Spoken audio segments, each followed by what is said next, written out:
La gestion des projets, notamment les rollouts, implémentation de nouveaux modules ou encore la transition vers SAP S/4HANA, nécessite de suivre une méthodologie particulière afin d'être efficace et maximiser les chances de succès du projet.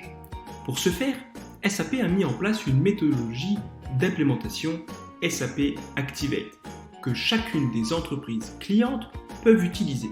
Cette dernière est composée de 6 étapes majeures: Discover, Prepare, Explore, Realize, Deploy et Run.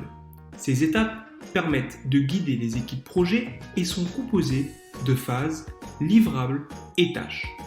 Commençons avec la première étape, Discover. Cette première étape permet aux personnes impliquées de se familiariser avec les bénéfices de la nouvelle solution.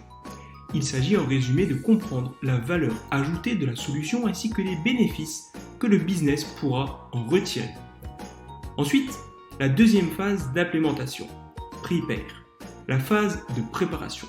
C'est à ce moment que le projet commence officiellement. Durant cette phase, les différentes opérations de préparation du projet ont lieu. Sélection du personnel et de l'équipe projet, des exigences en matière de rapport, etc. Et enfin, intervient également pendant cette étape une première version du plan d'implémentation de la solution. En troisième position vient la phase d'exploration, Explore. Durant cette phase, a lieu tout d'abord la conception de la stratégie de formation des utilisateurs finaux. C'est également durant cette phase qu'on analyse les écarts entre le besoin du business et les fonctionnalités standards que propose SAP, à travers ce qu'on appelle Fit to Standard Analysis. Ceci permet en effet de valider les écarts et prévoir les spécificités à développer. De plus, le chargement des données à partir des systèmes sources doit être également préparé et planifié. Une fois la phase d'exploration terminée, vient la phase de réalisation, Realize. Dans le cadre de la conception et de la configuration des applications, les changements fonctionnels et les changements de sécurité sont mis en œuvre comme définis dans le document de conception. Les éventuelles applications supplémentaires sont configurées comme prévu.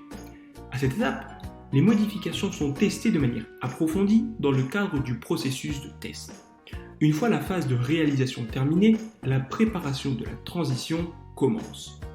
La cinquième étape correspond au déploiement, Deploy. Les utilisateurs finaux sont formés à la nouvelle solution. Les activités de mise en œuvre s'achèvent et il faut désormais garantir la validation de l'intégration. La décision finale de Go marque le début de la mise en œuvre de la solution en production. On parle alors de Go Live. Les semaines qui suivent le Go Live s'appellent Hypercare. Il est important à ce stade de fournir un support efficace et assurer la stabilité et l'optimisation de l'utilisation de la solution. Finalement, la dernière étape, Run. L'objectif de cette étape est d'assurer un fonctionnement sûr et efficace de la solution nouvellement créée. Cela comprend la plateforme d'exploitation, les processus de support informatique, la configuration standard et spécifique, l'activation de l'équipe support opérationnel, etc. En outre, une amélioration continue des opérations doit être mise en place pour améliorer les opérations informatiques sur la base de l'expérience nouvellement acquise.